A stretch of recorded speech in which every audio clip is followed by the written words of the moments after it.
Hello,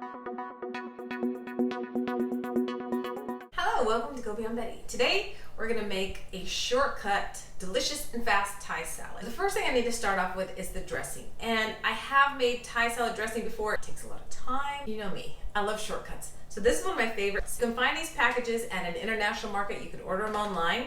But it's basically just the peanut dressing in solid form. Here are the ingredients in here. That's why I love shopping at the international market. You're not going to have tons of preservatives. So this to about a half a cup of water. I use hot water.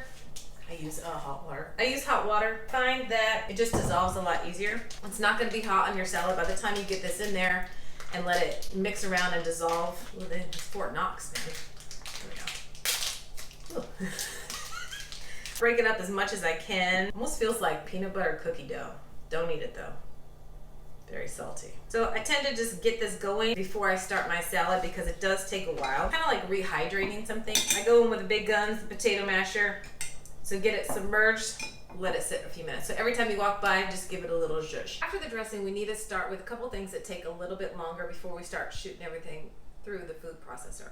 One is edamame. It's gonna take you forever to shell them. At the regular grocery store, these are the only ones I could find. Then I went to the Asian market, same price, and a whole bigger bag of already shelled ones. They do need to go in the microwave. They really just need a few minutes. So I'm just gonna put as much as you wanna eat. Whoa, more than I bargained for. I love them. I'll fill it with water, put it in the microwave. The next thing, get any kind of ramen, get your oven on broil, and then just crumble this up. Okay. Take you back to college. Throw that away. Right? Although I didn't eat this that much. Break it up kind of fine. I can go for a little crunchy topping. If you don't like these, then just omit this part because you do have other crunchy things. So strong.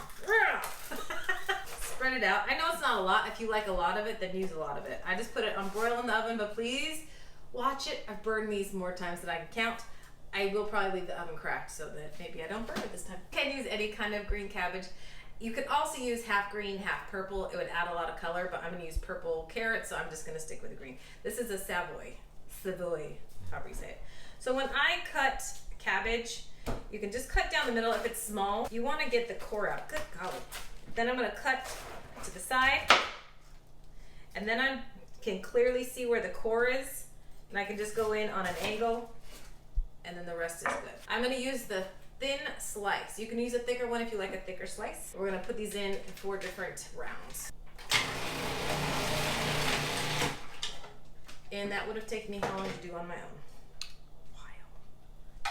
Yee. I just kind of like the kinkiness of this cabbage. Find it easier to eat than a really straight cabbage.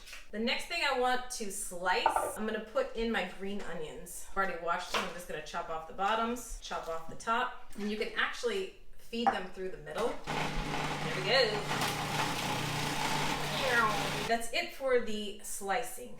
You can put your cucumber through there. I don't like a super paper thin cucumber because it's too watery. Now I just need to switch out the blade. Just really easy to do. For the carrots, I want longer slices. So I'm actually gonna take a second to lay them in here and have them going long ways, and then we'll put the pressure on them to go down and so they stay in that direction. She means horizontal. Indeed. That's it for shredding. For cucumber, maybe a half moon and then just hand cut them. You don't want everything the same size. If everything is the same size, it's still kind of boring even if you have color. So you need different textures, different sizes. All right, after that, so I did put the edamame in the microwave. I just filled it with a little bit of water to the top and then put it in there for 2 minutes. I drained it, they're perfect. Even though it's a little hot, don't worry. The whole thing is so cold, it kind of neutralizes it. The other thing I need to chop are some peanuts. So you could add already chopped peanuts, or I'm thinking, what kind of nutty people? Here we take a cup, because we also have our crunchy topping that I kind of forgot a little bit. No big deal. Yada, yada, yada.